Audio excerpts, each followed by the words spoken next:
Guys तो ऐसा तो हो नहीं सकता कि मुझे डर लगे और मैं तुम लोगों को ना डराऊं। अभी मैंने थोड़ी देर पहले एक स्टोरी पढ़ी थी 1 बजे के करीब और अब 2 बज चुके हैं।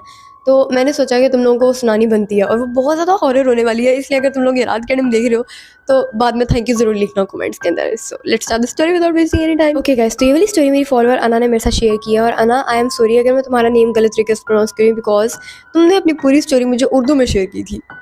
और तुम्हें कैसे लगा कि मैं उर्दू पढ़ सकती हूँ बहुत अच्छे तरीके से?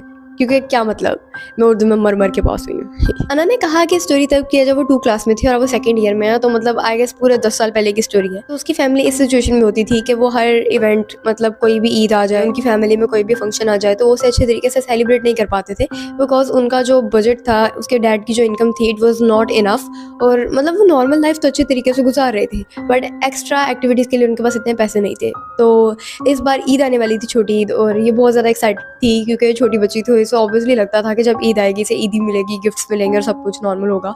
लेकिन ऐसा नहीं हुआ और ईद आने में अब 3 दिन रह गए थे और इसके डैड को अभी तक इनकी सैलरी नहीं मिली थी, which is actually very wrong. आप लोगों को अपने हर एम्प्लॉय को ईद से पहले सैलरी देनी होती है। What do you mean? ऐसा तो हेल्प है, बारिश स्टार्ट हो गई और मुझे अब ज़्यादा डर लग रहा है क्योंकि मैं ऊपर अकेली हूँ और मुझे बारिश में स्टोरी नहीं सुनानी तुम लोगों को, मुझे डर लग रहा है। ओके, सो अना ने कहा कि उसके डैड को सैलरी मिलने में भी बहुत ज़्यादा टाइम था। उसकी मम्मा वैसे भी नाराज़ हुई हुई थी क्योंकि घर में कुछ भी नहीं आया था ईद की सेलिब्रेशंस के लिए, कोई तैयारी नहीं हुई, कोई कपड़े नहीं आए थे इसके और उसके भाई के।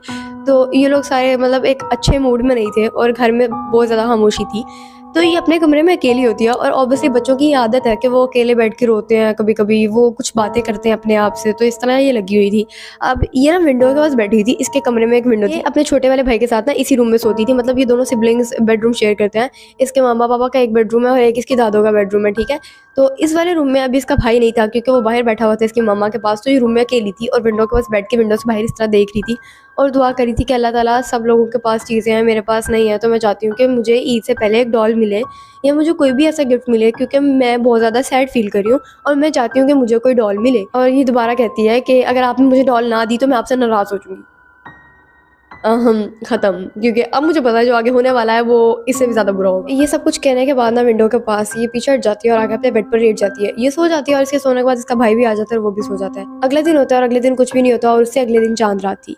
अब चाँद रात वाले दिन ये सारा दिन बहुत ज़्यादा सैड होती है। इसकी मम्मा भी ऑब्वियसली सैड थी और इसके बाबा जो थे वो घर ही नहीं आते, वो अपने किसी दोस्त के पास चले जाते हैं बिकॉज़ घर का माहौल इतना अच्छा नहीं था कि वो घर आएँ, क्योंकि उन्हें पता था अगर वो घर आए तो लड़ाई हो जाएगी। और इसका जो भाई होता है वो अपने टॉयज़ के साथ बैठ के खेलता रहता है, उसे इतनी समझ नहीं थी तो उसे इतना नहीं पता था।